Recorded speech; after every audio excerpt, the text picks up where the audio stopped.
নমস্কার, শুভ সন্ধ্যা। আমি শুভাঙ্গী।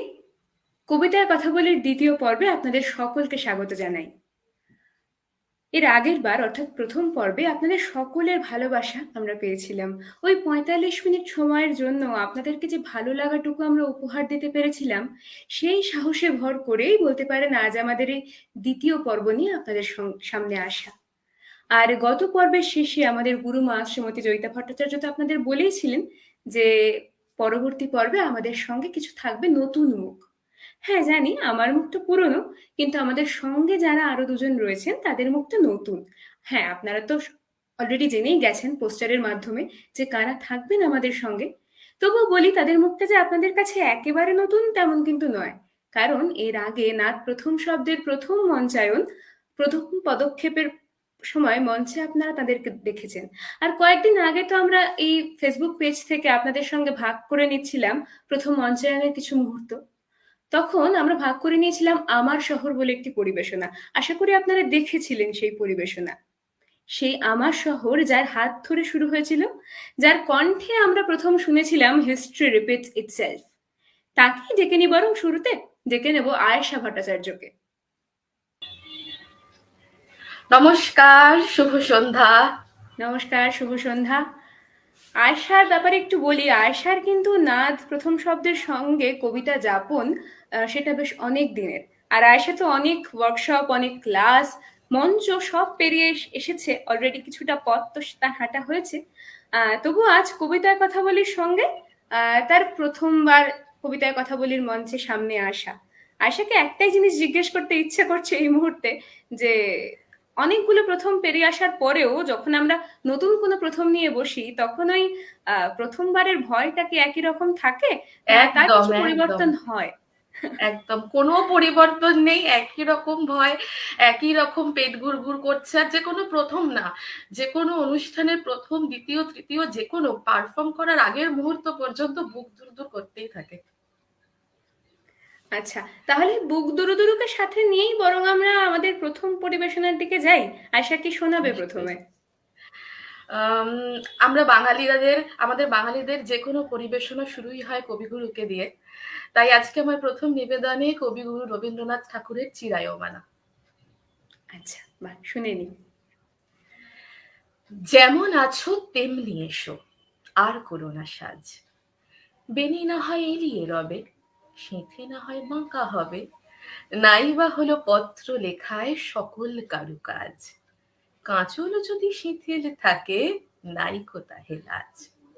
যেমন আছো তেমনি এসো, আর করো না সাজ। এসো দ্রুত চরণ দুটি তৃণের উপরে ফেলে, ভয় করো না, অলোক রাগ মুছে যদি মুছিয়া যাক, খেদ করো না মালা হতে মুক্তা খসে গেলে। এসো দ্রুত চরণ দুটি তৃণের উপরে ফেলে। হ্যারোগো ওই আধার হলো, আকাশ ঢাকে মেঘে, ওপার হতে দলে দলে বকের শ্রেণী উড়ে চলে, থেকে থেকে শূন্য মাঠে বাতাস ওঠে জেগে, ওই রে গ্রামের গোষ্ঠ মুখে ধেনুরা ধায় বেগে। হ্যারোগো ওই আধার হলো, আকাশ ঢাকে মেঘে, প্রদীপখানি নিবে যাবে, মিথ্যা কেন জানো? কে দেখতে পায় চোখের কাছে, কাজল আছে কিনা আছে, তরল তব সজল দিঠি, মেঘের চেয়ে কালো। কাজল দিতে প্রদীপখানি মিথ্যা কেন জানো? এসো হেসে সহজ বেশে, আর করো না সাজ। গাঁথা যদি না হয় মালা, ক্ষতি তাহে নাই কোপালা। ভূষণ যদি না হয় সারা, ভূষণে নাই কাজ। মেঘে মগন পূর্ব গগন, বেলা নাই রে আজ। এসো হেসে সহজ বেশে, নাই বা হলো সাজ। অসাধারণ হলো আমাদের শুরুটা। সত্যি কবিগুরুর সাথে যখন কোনো কিছু শুরু আমরা করি তখন সত্যি তার মাত্রা একদম অন্যরকম হয়। তবে আয়শাই যেমন আছো তেমনি এসো, আর করো না সাজ, এটা কাকে উদ্দেশ্য করে বলেছে সেটা আমার একটু একটু অনুমান হচ্ছে। কারণ আমাদের সঙ্গে আজকে শুধুমাত্র আয়শা তো থাকার কথা ছিল না, আর একজনেরও থাকার কথা ছিল। তাকেই বোধহয় বললো আয়শা যে যেমন আছো তেমনি এসো, আর করো না সাজ। হ্যাঁ, তবে সাজটা যে সবসময় আয়নার সামনে দাঁড়িয়ে সাজ হয় তেমন তো নয়। আপনাদের সামনে আসতে গেলে আমাদের সাজের প্রয়োজন পড়ে। আমাদের অনেক প্রস্তুতি নিতে হয়, তবেই তো আমরা আপনাদের সামনে আসতে পারি আমাদের কিছু পরিবেশনা নিয়ে। তাই ঋতুদিকে বলবো যে ঋতুদি, অনেকক্ষণ তো সাজগোজ হলো, এবার না হয় সামনে এসো, এবার বরং শ্রোতারা, দর্শক বন্ধুরা তোমাকে একটু শুনুক। এবার এসো তুমি সামনে। শুভ সন্ধ্যা শুভাঙ্গী। সমস্ত শুভ দর্শক সন্ধ্যা। শ্রোতা বন্ধুদেরও শুভ সন্ধ্যা জানাই। আয়শা, শুভ সন্ধ্যা। শুভ হ্যাঁ, সন্ধ্যা। ঠিকই বলেছো শুভাঙ্গী। সাজটা তো জরুরি, তবে আমি কিন্তু খুব বেশি সাজছিলাম না। আমারও এটাই মনে হয় যে বহিরঙ্গের সাজটা খুব জরুরি, সামান্য জরুরি, কিন্তু খুব বেশি নয়। অন্তরঙ্গের সাজটা অনেক বেশি জরুরি। যে কোনো শিল্প মাধ্যমকে সামনে নিয়ে আসতে হলে সেখানে একটা তৈরি, প্রস্তুতি এবং এই অন্তরঙ্গের সাজটা খুব গুরুত্বপূর্ণ, তাই নয় কি? একদম, ওই অন্তরঙ্গের সাজটুকু হলে, ভিতর ঘরটা সাজিয়ে তুলতে পারলে বোধহয় আমরা অনেক বেশি সম্পূর্ণ বোধ করি, সম্পূর্ণতা ঠিক। পাই। হ্যাঁ, এইখানেই আমার একটা কথা মনে হচ্ছে। আমার প্রথম নিবেদনেও যাব। কবি অনিন্দ্য মুখোপাধ্যায়, তার একটি কবিতা আছে স্বয়ং সিদ্ধ, সেখানে খুব সুন্দর করে এই সম্পূর্ণতার কথা বলেছেন এবং সম্পূর্ণতা থেকে যে শক্তি আমরা পাই সেই কথাটা বলেছেন। সেটা একটু শোনাই এখানে। হ্যাঁ, নিশ্চয়ই।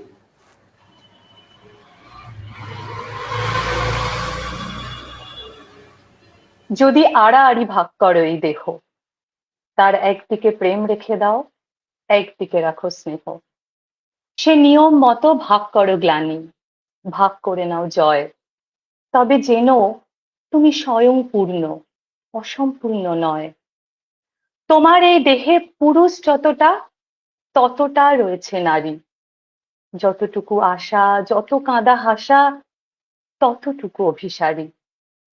যতটুকু তুমি জমিয়ে রেখেছো, যতটুকু করেছো ক্ষয়, দিনান্তে তুমি তোমাতে পূর্ণ, অসম্পূর্ণ নয়। মনে করো এই শরীরে তোমার কিছু রাত, কিছু দিন প্রতিবেশী হয়ে একত্রে থাকে আলো আর আলাদিন। তুমি তার ডাকে শুধু সাড়া দাও, যে জন তোমায় ডাকে। ভুলে যাও যত অতিপৃক্ত অসম্পূর্ণতাকে। তোমাতে পুরুষ খুঁজে নিক প্রেম, প্রকৃতি খুঁজুক কাম। দেহ যতটা তোমার রাধার, ততটাই ঘনশ্যাম।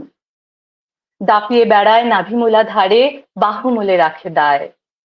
তুমি বিশ্বাস রেখো না কখনো অসম্পূর্ণতায়। অবহেলা ভরে যদি কেউ বলে এ প্রলাপ, মেনে নিও। বাড়িয়ে দুহাত তুমি বাহু জোড়ে সেজনকে টেনে নিও। শুধু অস্ফুটে কর্ণকুহরে ঠেলে দিও চেনা স্বর। বলো তাকে, সেও স্বয়ং সিদ্ধ, অর্ধনারীশ্বর।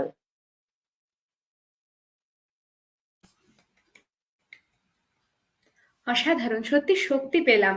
আর একটু আগে একটা জিনিস কমেন্টে দেখলাম যে কবি স্বয়ং কিন্তু আমাদের মধ্যে আজকে উপস্থিত আছেন, তিনি আমাদের শুনছেন। আহ এই যে স্যার কমেন্ট করেছেন, ওনার খুব ভালো লাগছে জেনে, আমাদের সত্যি খুব ভালো লাগছে। চাইবো যেন কবি আমাদের সঙ্গে আরো কিছুক্ষণ সময় কাটান এবং আমাদের আরো কিছু পরিবেশনা তিনি শোনেন। তো ঋতুপর্ণাদির কথা বলি। ঋতুপর্ণাদির কবিতা তো আমাদের সকলকে শক্তি দিল, অনেকটা শক্তি সঞ্চার হলো। আহ তার সাথে ঋতুপর্ণাদির একটা শক্তির কথা বলি। ঋতুপর্ণাদি অসাধারণ ছবি তোলে। আর ঋতুপর্ণাদি থাকেও একটা ভীষণ সুন্দর জায়গায়, আহ পাহাড়ের একদম কাছে। ঋতুপর্ণাদির জানলা খুললে পাহাড় দেখা যায়, আমাদের খুব লোভ হয় শুনে। তো ঋতুপর্ণাদিকে একটু জিজ্ঞেস করি যে ঋতুপর্ণাদির কাছে ছবি, পাহাড়, কবিতা কিভাবে সব একাকার হয়ে যায়। হ্যাঁ শুভাঙ্গী, আমি ডুয়ার্সে থাকি, পাহাড়ের একেবারে কাছে। জানলা খুললেই পাহাড় দেখা যায়। প্রতিদিনের সহবাস পাহাড়ের সাথে, ছাদ থেকে, জানলা থেকে। পাহাড়ের সাথে আমরা খুব গল্প করি বটে। তোমরাও চলে এসো একদিন সবাই মিলে আমার এখানে ঘুরে যাও, ভালো লাগবে খুবই। আর নিশ্চয়ই যাব, যেখানে সকলে মিলে যাব। যেখানে এত সুন্দর প্রাকৃতিক দৃশ্য, জঙ্গল, পাহাড়, সেখানে ছবি না তুলে থাকা যায়? একদম। তবে এবার বরং তোমার ছবিতে তো আমরা পাহাড় দেখেছি, এবার বরং তোমার কবিতায় একটু পাহাড় শুনি। হ্যাঁ, পাহাড়ের সাথে আমি তো গল্প করি, সে গল্প না হয় আরেকদিন বলবো। কিন্তু কবি পূর্ণেন্দু পত্রী সেই গল্পটা কবিতায় খুব সুন্দর পাহাড় আর মেঘের একটা গল্প বলেছেন। এখন সেটা শোনাই। একদম শোনাও। আমার সেই গল্পটা এখনো শেষ হয়নি। শোনো। পাহাড়টা, আগেই বলেছি, ভালোবেসেছিল মেঘকে। আর মেঘ ভাবে শুকনো খটখটে পাহাড়টাকে বানিয়ে তুলেছিল 26 বছরের ছোকরা। সে তো আগেই শুনেছো। সেদিন ছিল পাহাড়টার জন্মদিন। পাহাড় মেঘকে বললে, আজ তুমি লাল শাড়ি পরে আসবে। মেঘ পাহাড়কে বললে, আজ তোমাকে স্নান করিয়ে দেবো চন্দন জলে। ভালোবাসলে নারীরা হয়ে যায় নরম নদী, পুরুষেরা জ্বলন্ত কাঠ। সেইভাবেই মেঘ ছিল পাহাড়ের আলিঙ্গনের আগুনে, পাহাড় ছিল মেঘের ঢেউ জলে। হঠাৎ আকাশ জুড়ে বেজে উঠলো ঝড়ের জগঝম্প। ঝাঁকড়া চুল উড়িয়ে ছিনতাইয়ের ভঙ্গিতে ছুটে এলো এক ঝাঁক হাওয়া। মেঘের আঁচলে টান মেরে বললে, ওর ছুরি, তোর বিয়ে। এখনো শেষ হয়নি গল্পটা। বজ্রের সঙ্গে মেঘের বিয়েটা হয়ে গেল ঠিকই, কিন্তু পাহাড়কে সে কোনোদিনই ভুলতে পারলে না। বিশ্বাস না হয়তো চিরে দেখতে পারো পাহাড়টার হাড় পাঁজর,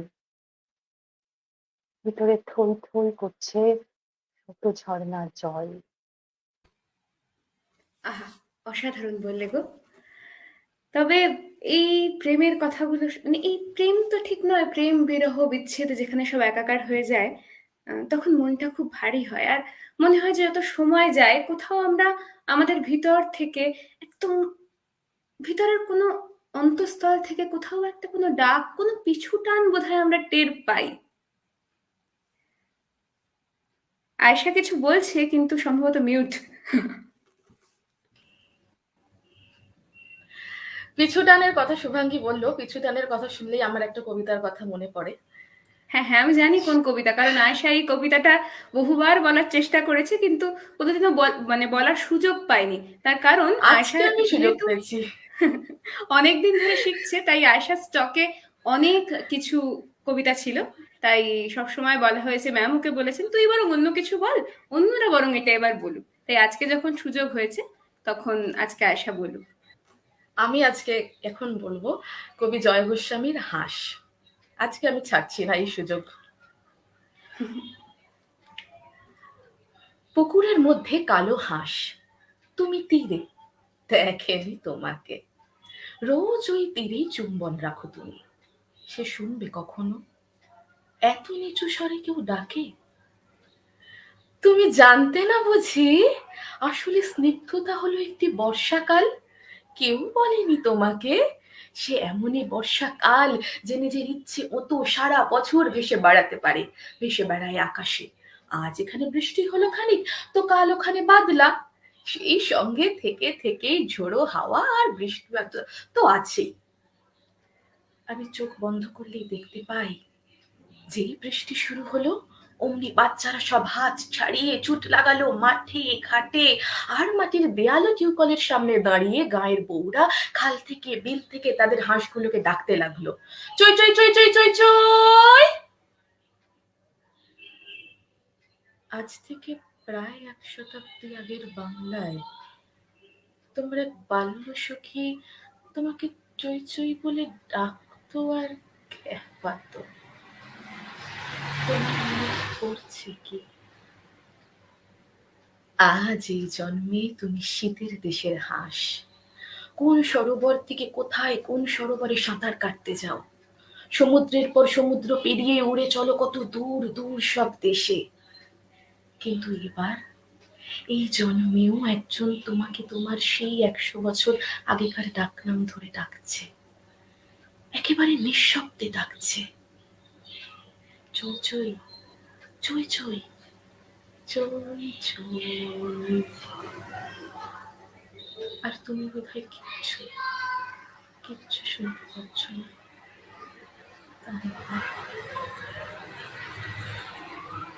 আহা, বড় সুন্দর বললেন আয়শা।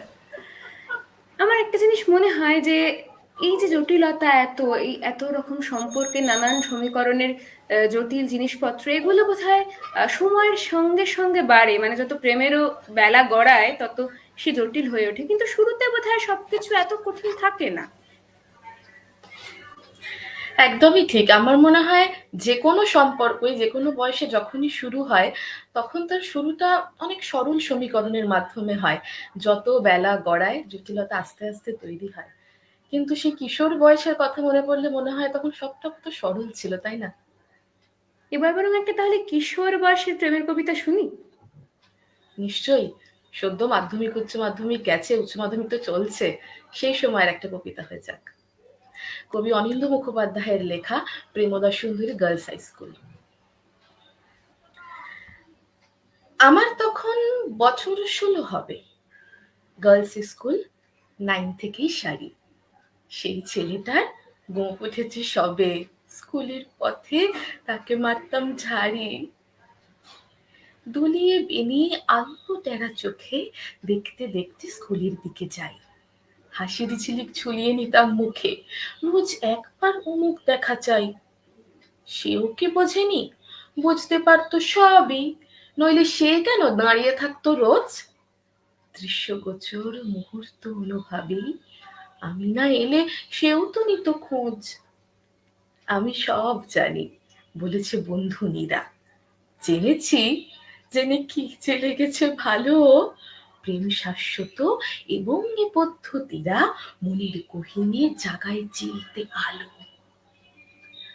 আমার থেকে সংক্রামিত হলো দৃষ্টি ক্ষুধা, দৃশ্যগত সুখ।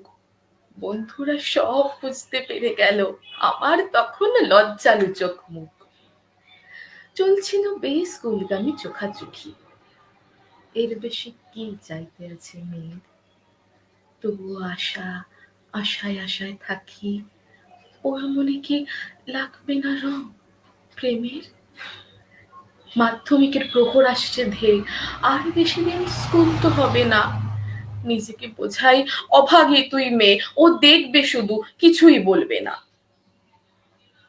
প্রিটেস্ট পেরিয়ে টেস্টের প্রস্তুতি, রেফারেন্স বুক এবং টেস্ট পেপার। অঙ্ক কষেছি বিকল্প পদ্ধতির, শিয়রে সমন, শেখন উত্তেজনার। বন্ধ হলো স্কুলের যাতায়াত, মাস তিনেকের আপৎকালীন ছুটি। বন্ধ হলো খানিক দৃষ্টিপাত। আমি মিস করি কেবল চক্ষু দুটি। প্রথম পত্র, প্রথম ভাষা শুরু। ঘন্টা তিনেক রোজকার এক্সাম। প্রতিদিনকার বক্ষ দুরু দুরু, ঠোঁট বেড় বেড়, ঠাকুর ডাকতাম। শেষ হয়ে গেল দুর্বার ঝোড়ো বেগে, শেষ হয়ে গেল সত্যি মাধ্যমিক। হলের বাইরে সহসা মেঘে মেঘে বৃষ্টির মতো কি যেন বাস্তবিক ডাকলো আমায়। আমার ঈশ্বর চেনা, সত্য গোফের ছেলেটার গলা জানি। মনের চেহারা দেখাতে পারবো না, আমি লজ্জায় ঢেকে ফেলি মুখখানি। সামনে এসেছে আমার রাজার রাজা, বাকিটুকু থাক, সে কথা ব্যক্তিগত। এতদিন তবু মুহূর্তকাল তাজা, সে প্রেম আমার, সে সুখ কক্ষিগত। আহা, এই ধরনের কবিতাগুলো শুনলে বড্ড ভালো লাগে, মনটা একদম ভালো হয়ে যায়। তবে এবার ঋতুপর্ণাদির কাছে যাব, যে এইসব প্রেমের কবিতা শুনছি, দক্ষিণা বাতাসও আমরা টের পাচ্ছি, এখন বসন্ত তো এসেই গেছে। তা ঋতুপর্ণাদিকে একটু জিজ্ঞেস করবো, ঋতুপর্ণাদির কাছে বসন্ত মানে ঠিক কি? ঋতুপর্ণাদির কিসের কথা মনে পড়ে সবার আগে? প্রেম মানে তো বসন্ত, সত্যি। আর বসন্ত মানে যেটা আমার মনে পড়ে, প্রচুর ফুলের সমাহার। যেহেতু আমি প্রকৃতির খুব কাছাকাছি থাকি, চারিদিকে প্রচুর রং, ছবি তুলি, খুব ভালো লাগে, খুব প্রাণবন্ত লাগে সে ছবি। তো আমার খুব পছন্দের একটা ফুল হচ্ছে কৃষ্ণচূড়া, লাল রঙের কৃষ্ণচূড়া। তো সেটা নিয়ে কিছু শোনানো যাক। হ্যাঁ, নিশ্চয়ই, খুব ভালো হয়। তাহলে কবি মন্দাক্রান্তা সেন অর্জুন কৃষ্ণচূড়ার কথা যে লিখেছেন, সেটাই শোনাই এখন। আচ্ছা। অর্জুন গাছ একা ছিল ওই মাঠে, আর্য পুরুষ আভিজাত্যের দম্ভ, নত যেন হলো সব গাছ তার কাছে। এইটুকু শুধু কাহিনীর শুভারম্ভ। কোথা থেকে এলো কৃষ্ণচূড়ার বীজ? যুবতী হলো সে কয়েক বছর পরে, সাঁওতালি মেয়ে, খোঁপায় তীব্র লাল। অর্জুন তাকে চাইলো আপন করে। নত যেন হবে এমন মেশে নয়, সে তো নিজে বসন্তে একাই সাজে। আর্য পুরুষে আসক্তি নেই তার, ব্যস্ত আছে সে ফুল ফোটানোর কাজে। খোপা থেকে খসে গত রাত্রের ফুল, ছিঁড়ছিঁড়ে পাতা পোশাক বুনেছে তার। অর্জুন সে যে আর্য পুরুষ, ভাবে সব সুন্দরে তার একার অধিকার। অর্জুন গাছ চেয়ে দেখে দূর থেকে, কৃষ্ণচূড়ার হৃদয় ছচ্ছে রোজ। রূপ দেখে তার ধাঁধায় দুখানি চোখ, ভাবে কবে পাবে ওই হৃদয়ের খোঁজ। কাহিনী এবার শেষ করি তাড়াতাড়ি। কৃষ্ণচূড়ার জেদখানি বড় বেশি, অভিমান সেও বিকাবে না কারো কাছে, বরঞ্চ হবে বন্ধু বা প্রতিবেশী। যদিও কাহিনী এমন সহজ নয়, অর্জুনে শুধু বাকল ঝরেছে, ঝরে। সাঁওতালি মেয়ে রক্ত ঝরাতে জানে, আর্য পুরুষ হার মানে অন্তরে। পরের জন্মে অর্জুন গাছ হয়ে কৃষ্ণচূড়াকে বন্ধুর মতো দেখো। আমাকে চিনতে ভুল করো না হে রিজু, রক্ত ঝরালে বাকল খসিয়ে দেখো। দারুণ লাগলো শুনে। আর তবে এখন ঋতুপর্ণাদির কাছ থেকে বরং আমরা আরেকটা কবিতা শুনে নিই একেবারে। আচ্ছা, হ্যাঁ, আহ, একটা অন্যরকম ভালোবাসার গল্পের কথা শোনাই, অন্যরকম ভালোবাসার কবিতা। কবি নিশ্চয়ই সুবোধ শোনান। সরকারের লেখা দুব্ব। আমরা থাকি এই গ্রামে, আর তোমরা থাকো পাশের গ্রামে। আমার গ্রামে বৃষ্টি হলে পাশের গ্রামে বৃষ্টি নামে। দুটি গ্রামের একটি কুয়ো, করেছি পান একই জল। আমার গ্রামে উঠলে চাঁদ, তোমার গ্রামে কাঁপে হিজল। হীরকপুর মুক্তপুর দুটি গ্রামের দুটি নাম। হিন্দু থাকে এই গ্রামটিতে, ওই গ্রামটিতে মুসলমান। এই গ্রামের তুলসী পাতা পুজোয় লাগে মুক্তপুরে। মুক্তপুরে নামাজ পড়া হীরক শোনে আরবি সুরে। এই গ্রামে যদি কারোর বিয়ে, ওই গ্রাম থেকে দুব্ব আসে। এই গ্রাম থেকে ও গ্রামে যেতে দুব্ব নিজেও ভালোবাসে। দুব্ব হলো একটি নাম, দুব্ব এক রায় কিশোরী। একটি ছেলে ডুবতে এলো, বলল তবে ডুবেই মরি। ডুবতে এত ভালো লাগে যে গহীন গানে ওঠে তুফান। বৃষ্টি নামে। বৃষ্টি, তুই হিন্দু নাকি মুসলমান? বৃষ্টি বলে, আমার কাজ মাটির বুকে ঝরে পড়ার। মাটির কাজ আমাকে ধরে শস্য উৎপাদন করা। আমি যখন বৃষ্টি হই, সমানভাবে দুই গ্রামে যাই। ধর্ম দেখে আমি ঝরি না, সবাই যেন বৃষ্টি পায়। কিন্তু কারা কোথার থেকে এই গ্রামে এসে গোল বাঁধালো, ফাটলো বোমা, ছুটলো তীর, নিভলো দুই গ্রামের আলো। এলো পুলিশ, সাংবাদিক, বসলো বেড়া কাঁটা তারে। দুব্ব নামের ওই মেয়েটি সে হয়ে গেল ওই পারের। ছেলেটি আজ এপারের। কিসের থেকে ঘটলো কি যে, মার খেয়ে সে হয়েছে আজ নতুন মানচিত্র নিজে। মেয়েটি কাঁদে, মেয়েটি হাসে, হাসলে তার রক্ত ঝরে। কিন্তু দুটি গ্রামে আজও সমানভাবে বৃষ্টি ঝরে। ছেলেটি একা, মা, ভাই, বোন সবাই তাকে ত্যায্য করে। কিন্তু দুটি গ্রামের মাঠে আজও সমান বৃষ্টি পড়ে, বৃষ্টি পড়ে। অসাধারণ বললে গো। মনটা একটু ভারী হলো ঠিকই, তবে অনেকক্ষণ তো প্রেম হলো, এবার বরং প্রেম ছেড়ে একটু অন্য স্বাদের কবিতায় যাই। সবসময় কি মিষ্টি ভালো লাগে? মাঝে মাঝে একটু নোনতাও তো খেতে হয়। আশার কাছে যাই বরং। আশা সম্ভবত মিউটে আছে।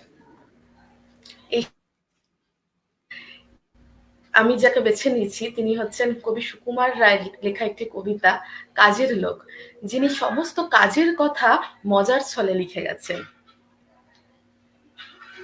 কবি সুকুমার রায় কাজের লোক। বাহ, আমার নাম বাহ, বসে থাকি তোফা তুলে পায়ের উপর পা, লেখাপড়ার ধার ধারিনে বছর ভরে ছুটি, হেসে খেলে আরাম করে 200 মজা লুটি। কারে কবে কেয়ার করি, কিসের করি ডর, কাজের নামে কম্প দিয়ে গায়ে আসে জ্বর। গাধার মতো খাটিস তোরা মুক্তা করে চুন, আহাম্মকি কাণ্ড দেখে হেসেই আমি খুন। আস্ত একটা গাধা তুমি স্পষ্ট গেল দেখা, আস্ত একটা গাধা তুমি স্পষ্ট গেল দেখা, হাস্য যত কান্না তত কপালেতে লেখা, আহা কপালেতে লেখা। যদি বলে ডাকে আমায়, নামটি আমার যদি, আশায় আশায় বসে থাকি হেলান দিয়ে গদি। সব কাজেতে থাকতো যদি খেলার মতো মজা, লেখাপড়া যদি হতো জলের মতো সোজা, স্যান্ডো সমান সন্ডা হতাম যদি গায়ের জোরে, প্রশংসাতে আকাশ পাতাল যদি যেত ভরে, উঠে পড়ে লেগে যেতাম বাজে তর্ক ফেলে। করতে পারি সবই যদি সহজ উপায় মেলে, হাতের কাছে সুযোগ তবু যদি আশায় বসে, হাতের কাছে সুযোগ তবু যদি আশায় বসে, নিজের মাথা খাচ্ছ বাপু নিজের বুদ্ধি দোষে, আহা নিজের বুদ্ধি দোষে। আমার নাম বটে, আমি সদাই থাকি চোটে, কটমটিয়ে তাকাই যখন সবাই পালায় ছুটে, চশমা পরে বিচার করে চিরে দেখাই চুল, উঠতে বসতে করছে সবাই হাজার গন্ডা ভুল। আমার চোখে ধুলো দেবে সাধ্য আছে কার, ধমক শুনে ভূতের বাবা হচ্ছে পগার পার। হাসছো বটে, ভাবছো বুঝি মস্ত তুমি লোক, একটি আমার ভেংচি খেলে উল্টে যাবে চোখ। দিচ্ছ গালি লোকের তাতে কি বা এলো গেল, দিচ্ছ গালি লোকের তাতে কি বা এলো গেল, আকাশেতে থুতু ছুঁড়ে নিজের গায়ে ফেলো, আহা নিজের গায়ে ফেলো। আমার নাম কিন্তু, আমায় কিন্তু বলে ডাকে, সকল কাজে একটি কিছু গলদ লেগে থাকে, 10টা কাজে লাগি কিন্তু 8টা কুড়ি মাটি, 16 আনা কথায় কিন্তু শিখি মাত্র খাঁটি, লম্ফ জম্ফ বহুত কিন্তু কাজের নেই ছিঁড়ি, ফুস করে যাই তেড়ে আবার লেজ গুটিয়ে ফিরি, 5টা জিনিস গড়তে গেলে 10টা ভেঙে চুর। বল দেখি ভাই কেমন আমি সাবাস বাহাদুর। উচিত তোমায় বেঁধে রাখা নাকে দিয়ে দড়ি, উচিত তোমায় বেঁধে রাখা নাকে দিয়ে দড়ি, বেগার খাটা পণ্ড কাজের মূল্য কানা করি, আহা মূল্য কানা করি। আমার নাম তবু, তোমরা কেউ কি আমায় চেনো, দেখতে ছোট তবু আমার সাহস আছে যেন, এতটুকু মানুষ তবু দ্বিধা নাই কো মনে, যে কাজেতেই লাগি আমি খাটি প্রাণপণে। এমনি আমার জেদ যখন অঙ্ক নিয়ে বসি, 21 বারে না হয় যদি 22 বারে কষি, হাজার আসুক বাধা তবু উৎসাহ না কমে, হাজার লোকে চোখ রাঙালে তবু না যাই দমে। নিষ্কম্মারা গেল কোথা, পালালো কোন দেশে, কাজের মানুষ কারে বলে দেখুক এখন এসে, হেসে খেলে শুয়ে বসে কত সময় যায়, সময়টা যে কাজে লাগায় চালাক বলে তাই, আহা চালাক বলে তাই। সত্যি এত সুন্দর কাজের কথা শোনার পর আর বেশি অকাজের কথা তো আমি বলতে পারছি না, তবে এখন কিন্তু একটা কাজের কাজ আছে আমাদের আমাদের সঙ্গে যে সমস্ত দর্শক বন্ধু শ্রোতা বন্ধুরা রয়েছেন, তারা আমাদের কি জানাচ্ছেন বা তাদের আমাদের কবিতা শুনে কিরকম লাগছে সেটা বরং একটু দেখে নি। মমতাদি লিখছে অপূর্ব আয়সা। স্যার অনিন্দ স্যার কমেন্ট করেছেন, আরে দারুণ, এটা সম্ভবত সেই প্রেমদা সুন্দরী বলার সময় কমেন্টটা এসেছিল, আমি খেয়াল আরে করেছিলাম। Thank you so much. সুস্মিতাদি লিখেছে প্রেমের কবিতা খুব ভালো হয়েছে ঋতু, এটা ঋতুপর্ণাদির জন্য। মৈত্রেয়ীদি লিখেছেন পাহাড়ের কথা শুনে মনটা কেমন হয়ে যায়, এবারও তাই হলো। ধন্যবাদ। আচ্ছা, মমতাদির কথা তো আমরা আগেই দেখেছি। দিশিতা লিখেছে দারুণ দারুণ আয়সাদি। সবার ভালো লাগাগুলো তো আমরা জানতে পারছি, তবে এবার বরং আবার একটু কাজের কথায় আসি, আমরা বরং একটু কবিতায় ফিরি, ঋতুপর্ণাদির কাছে যাই। ঋতুপর্ণাদি এবার কি শোনাবে বলো? এবার আমি অবশ্যই রবীন্দ্রনাথ ঠাকুরের একটা কবিতা শোনাবো। আয়েশা শুনিয়ে দিয়েছে, এবার আমার পালা। নিশ্চয়ই শোনাও। রবীন্দ্রনাথ ঠাকুরের লুকোচুরি। আমি যদি দুষ্টুমি করে চাঁপার গাছে চাপা হয়ে ফুটি, ভোরের বেলা মাগো ডালের ওপরে কচি পাতায় করি লুটোপুটি, তবে তুমি আমার কাছে হারো, তখন কি মা চিনতে আমায় পারো? তুমি ডাকো খোকা, কোথায় ওরে? আমি শুধু হাসি চুপটি করে। যখন তুমি থাকবে যে কাজ নিয়ে, সবই আমি দেখবো নয়ন মেলে। স্নানটি করে চাপার তলা দিয়ে আসবে তুমি পিঠেতে চুল ফেলে। এখান দিয়ে পুজোর ঘরে যাবে, দূরের থেকে ফুলের গন্ধ পাবে। তখন তুমি বুঝতে পারবে না সে তোমার খোকার গায়ের গন্ধ আসে। দুপুরবেলা মহাভারত হাতে বসবে তুমি সবার খাওয়া হলে। গাছের ছায়া ঘরে জানালাতে পড়বে এসে তোমার পিঠে কোলে। আমি আমার ছোট্ট ছায়াখানি দোলাবো তোর বইয়ের ওপরে আনি। তখন তুমি বুঝতে পারবে না সে তোমার চোখে খোকার ছায়া ভাসে। সন্ধেবেলায় প্রদীপখানি জেলে যখন তুমি যাবে গোয়াল ঘরে, তখন আমি ফুলের খেলা খেলে টুপ করে মা পড়বো ভুয়ে ঝরে। আবার আমি তোমার খোকা হব, গল্প বলো তোমায় গিয়ে কব। তুমি বলবে দুষ্টু ছিলি কোথা, আমি বলবো বলবো না সে কথা।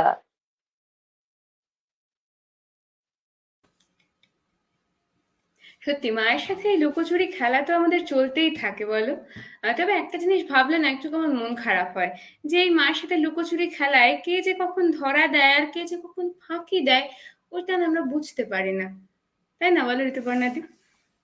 হ্যাঁ শুভাঙ্গী, তোমার কথা শুনেই মানে সূত্রেই বলি, খুব সত্যি বলেছো। মায়ের কথা বলতে গেলে এত কথা বলা হয়ে যাবে যে সেটা তো শেষ হবে না। আমরা মায়ের কাছেই লুকোচুরি খেলাটা প্রথম শিখি, তারপরে হঠাৎ একদিন মা আমাদের কাছ থেকে লুকিয়ে যান, যেটা খুব যন্ত্রণাদায়ক হয়তো। তবু মায়ের কথা তো বলতেই হয়, বলি। কবি দিঘিতি চক্রবর্তীর মা, এটা আমার শেষ নিবেদন, এখন আমি এটাই বলছি। তোমাকে আচ্ছা। সেদিন বলবো বলবো ভেবেও বলতে পারিনি মা। নীলুর সাধের রং তুলির বাক্সটা আমি লুকিয়েছিলাম, ধরা পড়ার ভয়ে ফের চুপি চুপি রেখে এসেছিলাম নীলুর খাটের তলায়। জীবনে এত রং দেখা শেখা মাখার পরেও ওই রং তুলির বাক্সটা দিতে হয়নি একটুও। সেদিন যা বলতে পারিনি আজ তা পারলাম। কেন জানো মা? সেদিন ভাবতাম আমার দোষ কেউ না দেখলেও তুমি ঠিক দেখে ফেলবে, আমার উপর রাগ করবে, বিরক্ত হবে, নীলুকে বেশি বেশি ভালোবাসবে, আর আমার ভাগে কম। আরো কত কত কি যে খারাপ করবে তুমি, ভেবে কুল পেতাম না।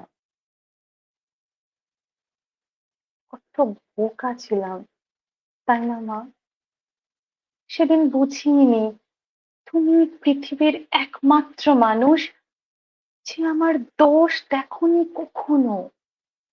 তুমি একমাত্র মানুষ যে আমার উপর রাগ করতেই পারোনি কোনোদিন। বিরক্ত তো দূরস্থ, তুমি সেই একজন যার ঝোলার ফুরন্ত ভালোবাসা নীলু আর আমি গ্যালন গ্যালন গিলেও শেষ করতে পারিনি এক ফোঁটা, এত ক্ষমা সহ্য সীমা কোথায় মেলে মা? এই কবিতাগুলো শোনার পরে না শব্দ হারায়, শব্দ খুব কম পড়ে, বুঝতে পারি না কি বলবো। শুধু মনে হয় যদি মা আরেকবার যদি ফিরতো, যাদের কাছে নেই তাদের কাছে, অন্তত আর একটিবার একবার যদি ফিরে আসতো। এরকম কবিতা শুনলে সত্যিই মন ভারী হয়ে যায়। আর ফিরে পেতে আমরা কে না চাই? হারানো সম্পর্ক, হারানো মানুষ আমরা আগলে রাখতে চাই, আমরা ফিরে পেতে চাই সবাই। আর শুধু সম্পর্ক মানুষ না, আমার মনে হয় আমরা বোধহয় নিজেদেরকেও ফিরে পেতে চাই। নিশ্চয়ই নিজেদের ফিরে পেতে চাই, নিজেদের সেই বেড়ে ওঠার পরিবেশটা, যেই পরিবেশে যেন আমাদের মনে হয় যে একমাত্র শান্তি, সেই শান্তি আমরা বরাবর ফিরে পেতে চাই, চাই না চলে যাক জীবন থেকে। একদম। আর এই প্রসঙ্গে একটা কবিতা খুব মনে পড়ছে, হ্যাঁ, আবার আসিব ফিরে। সেই কবিতাটা কি একটু শুনতে পারি আশা? হ্যাঁ, শুনতে নিশ্চয়ই পারি, যদিও আমি ভেবেছিলাম আমার শেষ নিবেদনে অন্য একটি কবিতা রাখবো, কিন্তু সঞ্চালক যখন এরকম ভাবে আমাকে অনুরোধ করলো তখন নিশ্চয়ই, তাহলে আমার শেষ নিবেদনে আজকে কবি জীবনানন্দ দাশের লেখা আবার আসিব ফিরে। আবার আসিব ফিরে ধান সিঁড়িটির তীরে এই বাংলা, হয়তো মানুষ নয়, হয়তো বা শঙ্খচিল শালিখের বেশে, হয়তো ভোরের কাক হয়ে কার্তিকের নবান্নের দেশে কুয়াশার বুকে ভেসে একদিন আসিব এ কাঁঠাল ছায়ায়, হয়তো বা হাঁস হব কিশোরী, ঘুঙুর রহিবে লাল পায়, সারাদিন কেটে যাবে কলমির গন্ধ ভরা জলে ভেসে ভেসে। আবার আসিব আমি বাংলার নদী মাঠ ক্ষেত ভালোবেসে, জলাঙ্গির ঢেউয়ে ভেজা বাংলার এ সবুজ করুণ ডাঙায়, হয়তো দেখিবে যে সুদর্শন উড়িতেছে এক সন্ধ্যার বাতাসে, হয়তো শুনিবে এক লক্ষ্মী বেচা ডাকিতেছে শিমুলের ডালে, হয়তো খইয়ের ধান ছড়াতেছে শিশু এক উঠানের ঘাসে, রূপসার ঘোলা জলে হয়তো কিশোর এক সাদা ছেঁড়া পালি ডিঙা পায়, রাঙা মেঘ সাঁতরাই অন্ধকারে আসিতেছে নূরে, দেখিবে ধবল বক আমারই পাবে তুমি ইহাদের ভিড়ে। আবার আসিব আমি বাংলার নদী মাঠ ক্ষেত ভালোবেসে। আমাদের শেষটা বড় সুন্দর হলো। আর দর্শকরা তো অনেকক্ষণ আমাদের সঙ্গে রয়েছেই। দর্শকদের একটা জিনিস বলবো যে এবার তো আমাদের গুরুমার সামনে আসার পালা, তাই আপনাদের যদি গুরুমার কাছে কোনো প্রশ্ন থেকে থাকে আপনারা কিন্তু করতে পারেন। যেরকম এর আগের পর্বে আমরা বলেছিলাম যে আপনাদের প্রশ্ন থাকলে আমাদের গুরুমা তার উত্তর দেবেন। এই পর্বও কিন্তু তার ব্যতিক্রম নয়, তাই এ পর্বেও কিন্তু আমরা সেই প্রশ্নের উত্তর দেওয়ার চেষ্টা করব। গুরুমা আমাদের সঙ্গেই রয়েছেন, অন্তরালে রয়েছেন, কিন্তু তিনি শুরু থেকে আমাদের সঙ্গে আছেন। এবার বরং তাকে একটু সামনে রেখে নি, আর অপেক্ষা করতে পারছি না। নমস্কার সবাইকে, শুভ সন্ধ্যা। যারা উপস্থিত হয়েছেন আমাদের এই অনুষ্ঠানের এই ছোট্ট প্রয়াসে যারা সঙ্গে আছেন তাদের প্রত্যেককে আমি ধন্যবাদ জানাই, আমাদের কৃতজ্ঞতা জানাই। আর প্রশ্ন করলে উত্তর দিয়ে দেবো, না না না, আমি অত বড় হয়ে উঠিনি এখনো। চেষ্টা করব ডেফিনেটলি কোনো রকম যদি সংশয় থাকে সেই সংশয়গুলো ক্লিয়ার করার।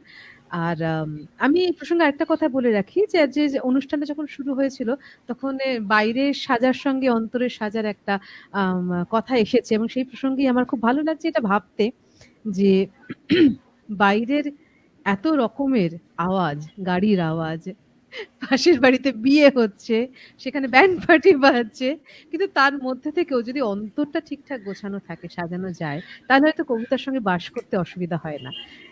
মানে আয়েশার জন্য একটা খুব বড় আমি হাততালি দেবো, কারণ আমি হয়তো আয়েশার জায়গায় থাকলে কি জানি, আমি হয়তো আমার হয়তো স্মৃতি আমার সঙ্গে থাকতো না, আমি হয়তো বিরক্ত হতাম, এবং আমি হয়তো সেটা আমার মুখের মধ্যে হয়তো চেহারার মধ্যে হয়তো প্রকাশ পেত। তো খুব ভালো লাগছে ভাবতে যে আয়েশা আমার ছাত্রী। ঋতু ঋতু খুব ভালো আজকের কবিতা আবৃত্তি করেছে, এবং শেষের কবিতাটায় সত্যি অল্প করেও চোখ ভিজে আসছিল। Very good. এবং শুভাঙ্গীর কথা কি বলবো, আগের যেভাবে আগের অনুষ্ঠানটিও সুন্দর নিপুণ হস্তে সাজিয়েছিল। সেভাবেই আজকের মালাগুলো সেভাবেই ফুলগুলো সুন্দর করে একটার পর একটা ফুল বুনে মালা তৈরি করেছে। আর এই পুরো ব্যাপারটা যার হাত দিয়ে আমরা সামনে আসছি আপনাদের দিশিতা শিকদার। দিশিতা একবার সামনে এসো, মুখটা দেখাও। তো পিছন থেকে স্ট্রিমিয়ারটা পুরোটা সামলাচ্ছে দিশিতা।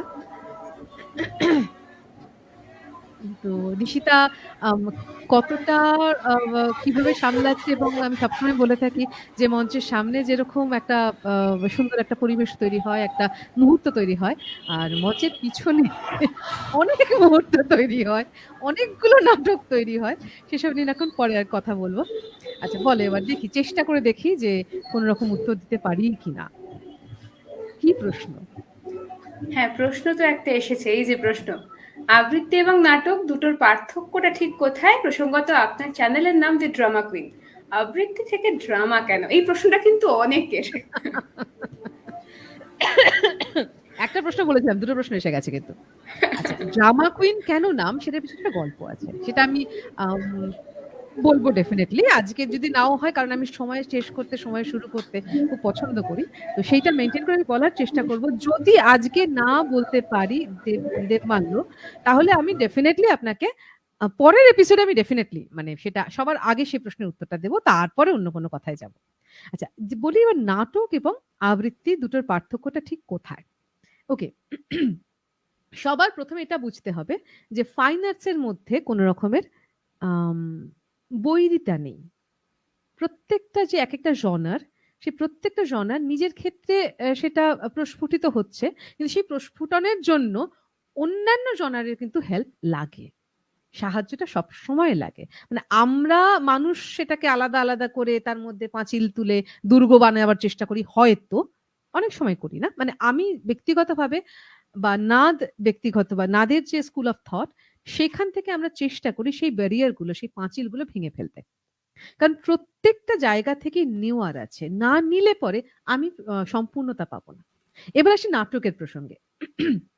নাটক কি হয়? মঞ্চে অভিনীত হয়, এবং আবৃত্তিও এখন মঞ্চে অভিনীত হচ্ছে। কিন্তু নাটকের জন্য সামনাসামনি দেখাটা খুব ইম্পোর্টেন্ট। শ্রুতি নাটকটা আলাদা করে আসবে। সেই শ্রুতি নাটকের কথা বলছি না। এখানে বোধহয় সম্ভবত মঞ্চ নাটকের কথাই দেবমাল্য বলার চেষ্টা করেছে। তো সেই মঞ্চ নাটক সবসময় চোখের সামনে হয়। আবৃত্তি চোখের সামনেও হয়, পিছনেও হয়। নাটকে আমরা যে চরিত্রগুলো চিত্রিত করি, সেগুলো চিত্রণ হয় মঞ্চের উপরে। যে মুহূর্ত তৈরি হয়, সেটা হয় মঞ্চের উপরে।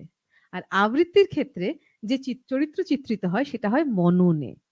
সেটা হয়, মানে যে মুহূর্ত তৈরি হয়, সেটা হয় মানুষের মননে। মানে যে শ্রোতা, যে দর্শক, যিনি সামনে বসে আছেন, তার মনের ক্যানভাসে আঁকা হচ্ছে। তফাৎটা ঠিক কোথায়?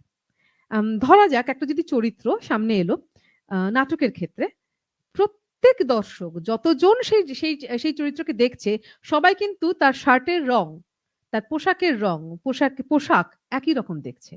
তার মুখের অবয়ব একই রকম দেখছে। আবৃত্তির ক্ষেত্রে সেটা কিন্তু প্রত্যেক দর্শক পাশাপাশি বসার পরেও সেটা আলাদা হয়ে যেতে পারে, এবং হওয়াটা বাঞ্ছনীয়। ঠিক যেভাবে আম তোমার আচ্ছা, তার আগে আরেকটা কথা বলে নিই। আজকে হয়তো একটু আমি ক্রস করেই যাব। কারণ এই কথাটা এত চটপট, এত সহজে, মানে এত ছোট করে বলাটা সম্ভব না। একটু হয়তো ২-৩ মিনিট আমি আপনার থেকে বেশি নেব। বাট আমার মনে হয় worth it। তো নাটকের ক্ষেত্রে যেটা বলছি, নাটকে যখন আমরা চরিত্র চিত্রণ করি, তখন তার আ চরিত্রটার মস্তিষ্কের ভেতরে কি চলছে, এবং বাইরের আম জেস্চারে, বাহিরের চলাফেরাতে যেটা চলছে, সেটা সম্পূর্ণরূপে আমরা ডিপিক্ট করার চেষ্টা করি। সেটা মঞ্চে নিয়ে আসার চেষ্টা করি। মানে আমাকে যদি এখন বলা হয় যে আম তোমাকে একজন টিনেজার এর অভিনয় করতে হবে, আমি হয়তো শ্রুতির ক্ষেত্রে সেটা করে দিতে পারব। মঞ্চের ক্ষেত্রে পারব না। কারণ আমার চেহারার সঙ্গে সেটা মানায় না। খুব স্বাভাবিক ব্যাপার। কিন্তু আবৃত্তির ক্ষেত্রে যেটা হয়, সেটা হচ্ছে আমরা ব্রেইন ম্যাপিং করি। কোন চরিত্র যখন আবৃত্তির অঙ্গনে আসে, এবং সেখান দিয়ে যখন তাকে চরিত্রটাকে চিত্রিত করতে হয়, তখন আমরা তার ব্রেইন ম্যাপিং করব। তার জন্য আমার দরকার নেই সেই গলার টোনে, সেই ভাবে, সেই বয়সে গিয়ে কথা বলার। আম যেমন আমার একটা কবিতা আছে, ছিনিয়ে তার মিনিয়েচার। অনেক মানুষ পছন্দ করেছিলেন কবিতাটা। কবিতার একটি আম বাসের হেল্পার, কন্ডাক্টর যে হেল্প করে তাই হেল্পারেরই কবিতা।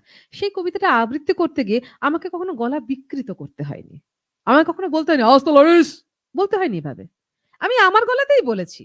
কিন্তু অবয়বটা রেখেছি, আদলটা রেখেছি। আবৃত্তির ক্ষেত্রে নাটকের তফাৎটা হচ্ছে নাটকে যখন তুমি করতে হবে, তখন তোমাকে সবটাই করতে হবে।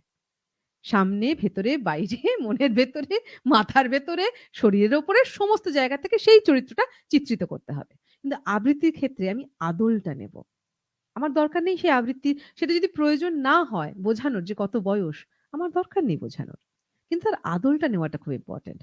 সেরকমভাবে যখন পুটু ঠাকুমার যে কবিতাটা আছে সেখানে যখন বলতে হবে যে আম একজন ঠাকুমা তার নাতির সঙ্গে কথা বলছে, পাতানো নাতি। পাশের পাড়াতে থাকে। নাতির সঙ্গে যখন কথা বলছে, "দরকার নেই তোমাকে থুরথুরে বুড়ির গলায় কথা বলার। কোনো দরকার নেই। নরমালি কথা বলা যাবে।" হ্যাঁ, আমি তখন কাঁদছি, সেই ইমোশনটা আমি রাখতে পারব। যখন বলছে যে আম কি জানি বেশ কথাগুলো? আম আলোকধারা যে আলোক চোখেও ধারা যে দেখলি না চোখেও বাপ। দেখতে exactly. Thank you, thank you. আলোক ধারা যে চোখেও দেখলি না বাপ, দেখলি না সাদা মেঘের কোলে এই কালো মেঘের কোলে সাদা বক ভেসে গেলে তুলি খুঁজে পান না যামিনীরা। এটা কান্নার সঙ্গে বলা। এটা যদি আমাকে নাটকে বলতে হয় তখন আমাকে যেটা বলতে হবে সেটা হচ্ছে, আলোক ধারা যে চোখেও দেখলি না বাপ, দেখলি না কালো মেঘের কোলে সাদা বক ভেসে গেলে তুলি খুঁজে পান না যামিনী রায়। নাটক। আবৃত্তি হলে কি হবে? নিশ্চয়ই চেঞ্জ হবে। যেহেতু আঙ্গিকটা চেঞ্জ হয়ে যাচ্ছে, সুতরাং পুরো ব্যাপারটাই চেঞ্জ হয়ে যাবে। প্ল্যাটফর্মটা চেঞ্জ হচ্ছে, সুতরাং পুরো ব্যাপারটাই চেঞ্জ হয়ে যাবে। সেখানে কি হবে? আলোকধারা যে চোখেও দেখলি না বাপ, দেখলি না কালো মেঘের কোলে সাদা বক ভেসে গেলে তুলি খুঁজে পান না যামিনী রায়। আমার মনে হয় এই দুটোতে বয়সটা কিন্তু আমি বোঝাতে পেরেছি। কিন্তু আমাকে অতটা মানে বয়সের সঙ্গে মিশে গিয়ে বলতে হয়নি। ঠিক যেভাবে ক্লাসিক্যাল সংগীত যারা শুনতে যান আর যারা সব সংগীতে তো মানে বেস্টটা হচ্ছে ক্লাসিক্যাল সংগীত। মানে সংগীত জানতে গেলে সংগীতে ভালো করে গান গাইতে গেলে ক্লাসিক্যাল সংগীত অল্প করে জানতেই হবে। অল্প কেন ভালো মতো জানতে হবে। যে যত ভালো দখল রাখতে পারবে সে তত ভালো যেকোনো সংগীত গাইতে পারবে। কিন্তু ক্লাসিক্যাল। কিন্তু যেকোনো সংগীত বলিউড সং বা কোনো হালকা সংগীত বা আধুনিক গান সবাই শুনতে পারি আমরা। কিন্তু ক্লাসিক্যাল সংগীত শোনার জন্য একটা নিশ পাবলিকের দরকার হয়। যারা শুনতে যান তারা নিজেরা পড়াশোনা করে যান। তারা সেই সুরের মধ্যে দিয়ে শুধুই তো সুর সেখানে। সেই সুরের মধ্যে দিয়ে সেই ব্যাপারটাকে বুঝতে পারেন, ফিল করতে পারেন। যার জন্য নিজেদের মননটাকেও তৈরি করতে হয়। আবৃত্তিও ঠিক সেই জায়গাটাতেই অভ্যাস করে। দাঁড়িয়ে আছে ঠিক সেই জায়গাটায়। যারা আবৃত্তি শুনতে আসবেন তাদের নিজেদের পড়াশোনা, নিজেদের শিক্ষা, স্বশিক্ষা, তাদের নিজেদের মনন তৈরি করা সেইটা খুব দরকার হয়ে পড়ে। তো এইগুলো হচ্ছে মোটামুটি আবৃত্তির ক্ষেত্র এবং আরেকটা জিনিস বলতেই হয় সেটা হচ্ছে নাটক যখন অভিনীত হয় মঞ্চের সামনে যত দর্শক বসে আছে সবাইকে অ্যাড্রেস করা হয়। আবৃত্তি একজনকে বলা হয়। তার কানের কাছে গিয়ে বলা হয়। সুতরাং এইখানেই তফাৎগুলো হয়ে যায়। কিন্তু অদ্ভুতভাবে নাটকের লোকজন যখন কণ্ঠচর্চা করেন তখন তারা আবৃত্তি করে। এই হচ্ছে মোটামুটি আবৃত্তি এবং নাটক। আমার মনে হয় এবার যদি আমি বলি ড্রামা কুইন এর গল্পটা বলি তাহলে মুশকিল হয়ে যাবে। তবে এখান থেকে আশা করি অল্প, অল্প করে বুঝতে পারা গেছে যে আমার চ্যানেলের নাম কেন ড্রামা কুইন, আমি কেন নিজেকে ড্রামা কুইন বলি, বলতে পছন্দ করি এবং কেউ বললে খুব মানে আনন্দিত হই আরকি। তো একটা হচ্ছে এই নাটক এবং কবিতা ডেফিনিটলি নাটকের প্রভাব থাকবে। কিন্তু তার ব্রেইন ম্যাপিং পর্যন্ত। আমি কবিতায় ভেসে, ভেসে চলে গেলাম অন্য জগতে সেটা নয়। ডেফিনিটলি তা নয়। একটা নির্দিষ্ট জায়গায় আমরা পৌঁছচ্ছি। কিন্তু নির্দিষ্ট একটা জায়গা মানে নাটক হাত ধরে একটা নির্দিষ্ট জায়গায় নিয়ে যায়। কবিতা সবাইকে নিয়ে একটা বড় জায়গায় ছেড়ে দেয় এবং বলে, "নিজের পছন্দ মতো জায়গায় তোমরা যেতে পারো।" এইটা হচ্ছে নাটক এবং মানে কবিতা অনেকটা খোলা মনে থাকে। নাটক একটা নির্দিষ্ট জায়গায় সবাইকে নিয়ে যেতে পারে। কবিতা অনেক খোলা মনে নিয়ে যায়। খোলা মনে রেখে দিতে পারে দর্শকদের। আর আমার কবিতা আবৃত্তির মধ্যে নাটকের প্রভাব ডেফিনিটলি আছে। আমি জানি এবং আমি পছন্দ করি। কারণ প্রত্যেকটা কথা আমরা যেটা বলি, আমরা আমরা জীবনে প্রত্যেকে অভিনয় করি। অভিনয় করি মানে মিথ্যে অভিনয় করি তা বলছি না। আমরা চরিত্র চিত্রণ করি। আমি একজনের মা, একজনের মেয়ে। আমি একজনের বউ, একজনের বউমা। একজনের টিচার, একজনের স্টুডেন্ট। তো সবকটা চরিত্র তো আলাদা চিত্রিত হয়। আমি সব জায়গাতে একইভাবে একই রকম কথা বলতে পারি না। ঠিক সেইভাবেই সেই চরিত্র চিত্রণগুলোই নাটকে হয়ে থাকে। সুতরাং এবং সেটাই আমাদের বাস্তব জীবনে হয়। কবিতা আমাদের বাস্তবের কথাই বলে। সুতরাং আমরা সেখানে কেন নাটক আনবো না? নাটকের আদল কেন আনবো না? এই হচ্ছে ব্যাপার। নাটক এবং কবিতা এবং দ্য ড্রামা কুইন বেসিক্যালি আমার গুরু শ্রীমতী শুক্লা বন্দ্যোপাধ্যায় নাটকের গুরু। তো তিনি আমাকে কিছুটা পিছনে লাগার জন্য, কিছুটা ইয়ার্কি করে, কিছুটা আমাকে রাগাবার জন্য ড্রামা কুইন বলে আমাকে সম্বোধন করতেন ক্লাসের মধ্যে। তো তিনি আজকে নেই। উপর থেকে নিশ্চয়ই আমাকে দেখছেন, আশীর্বাদ নিশ্চয়ই করছেন এবং সেই ছত্রছায়ায় আমি সারা জীবন থাকতে চাই। কারণ আমি বিশ্বাস করি না সশরীরে না থাকলে তিনি থাকবেন না আমাদের সঙ্গে। ডেফিনিটলি তিনি আমাদের সঙ্গেই আছেন এবং তিনি যে নামটা দিয়েছিলেন, আমি যখন পথ চলতে শুরু করি, তখন আমার মনে হয়েছিল এটা আশীর্বাদ স্বরূপ আমার মাথার উপরে থাকুক আরকি। তাই দ্য ড্রামা কুইন। আশা করি সমস্ত উত্তরটাই দিতে পেরেছি। আচ্ছা, এর সঙ্গে আরেকটা মানে একটা দুটো অ্যানাউন্সমেন্ট আছে বলে দিই। এক হচ্ছে পরবর্তী অনুষ্ঠান আমরা 10ই মার্চ করব। আরো ২ জন রাজকন্যাকে নিয়ে এবং না সেখানে আমি কথা দিচ্ছি সঞ্চালনাও চেঞ্জ হবে। সঞ্চালনা অন্য আরেকজন রাজকুমারী সঞ্চালনা করবে। শুভাঙ্গীকে একটু ছুটি দেওয়াটা দরকারও বটে।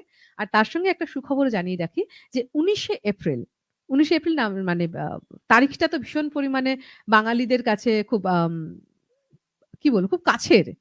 ১৯শে এপ্রিল বিখ্যাত সিনেমা।